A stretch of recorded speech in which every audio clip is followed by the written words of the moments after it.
నమస్కారం. మనం రామాయణం రెండో భాగమైన ఈ అయోధ్యకాండ గురించి నేర్చుకుందాం. రామ లక్ష్మణ శతపథజ్ఞుల అందరూ వివాహం చేసుకొని అందరూ కలిసి అయోధ్య నగరానికి వచ్చారు. దశరథుడు అందరినీ ఆశీర్వదించారు. దశరథ మహారాజు వయసు పెరిగింది. ఇప్పుడు నా తర్వాత రాజ్యం రాముడే పాలించాలి అని నిర్ణయించుకున్నారు. అయోధ్య అంతా పండుగలా మారిపోయింది. రాముడికి పట్టాభిషేకం చేయబోతున్నారని తెలిసి ప్రజలంతా ఆనందంతో నిండిపోయారు. అయితే దశరథుడు భార్య కైకేయి దాసి అయిన మందార రాముడిపై అసూయ పెంచింది. ఆమె కైకేయిలతో ఇలా చెప్పింది, రాముడు రాజ్యం వెళితే నీ కొడుకు భరతుడి రాజ్యం పొందడు అని చెప్పింది. అది విని కైకేయి మనసు మారిపోయింది. అప్పుడు ఆమెకు గుర్తొచ్చింది, ఒకప్పుడు యుద్ధంలో దశరథుడికి సహాయం చేసినప్పుడు ఆయన నాకు 2 వరాలు ఇస్తానని మాట ఇచ్చాడు. కైకేయి దశరథుని పిలిచి ఇలా అడిగింది, భరతుని రాజుగా చెయ్యాలి, రాముని 14 సంవత్సరాలు వనవాసం అడవికి పంపాలి, ఇదే నా 2 కోరికలు అని అడిగింది. ఇవి విన్న దశరథుడు బాధతో కుంగిపోయాడు. కానీ రాజు ఇచ్చిన వరాలు తప్పలేదు. అతను హృదయం విరిగిపోయింది. కొడుక్కి చెప్పలేక మనసు విరిగిపోతా ఉంది. కానీ ఈ విషయం రాముడికి చెప్పారు. అప్పుడు రాముడు ఒక్క క్షణం కూడా బాధపడలేదు. ఆయన నవ్వుతూ ఇలా అన్నాడు, నాన్న మాట నాకు ధర్మం, అడవికి వెళ్తాను. ఇది విని సీత చెప్పింది, మీరు ఎక్కడికి వెళ్తే నేను అక్కడ ఉంటాను. ఇది పతివ్రత యొక్క ధర్మం, నేను వస్తాను అని అన్నది.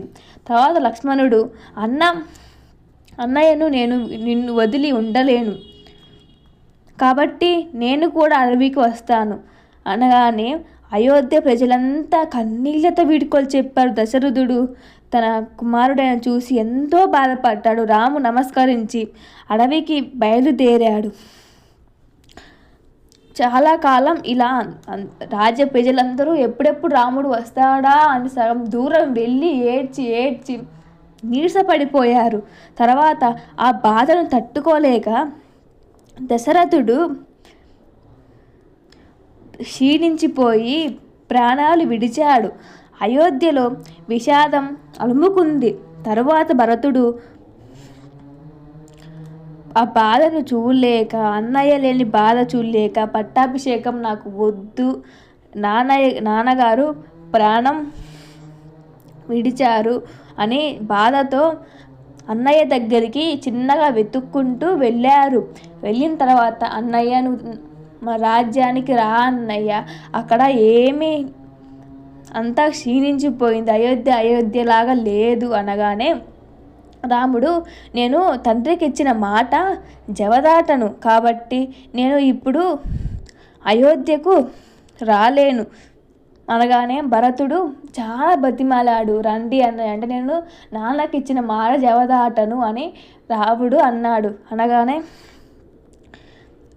భరతుడు చాలా క్షీణించిపోయాడు. తర్వాత నీ పాదరత్నాలను ఇవ్వు, పాదకులను ఇవ్వు అని తీసుకొని వెళ్ళి వాటిని సింహాసనం మీద పెట్టి రాజ్యాన్ని రాముడి ప్రాతినిధిగా రాజ్యం భావించాడు. ఇంతటితో అయోధ్యకాండ ముగిసింది. అయోధ్యకాండ నుంచి నేర్చుకోవాల్సింది, తల్లిదండ్రుల మాట వినాలి, సత్యం ధర్మం పాటించాలి, త్యాగం చాలా గొప్పది.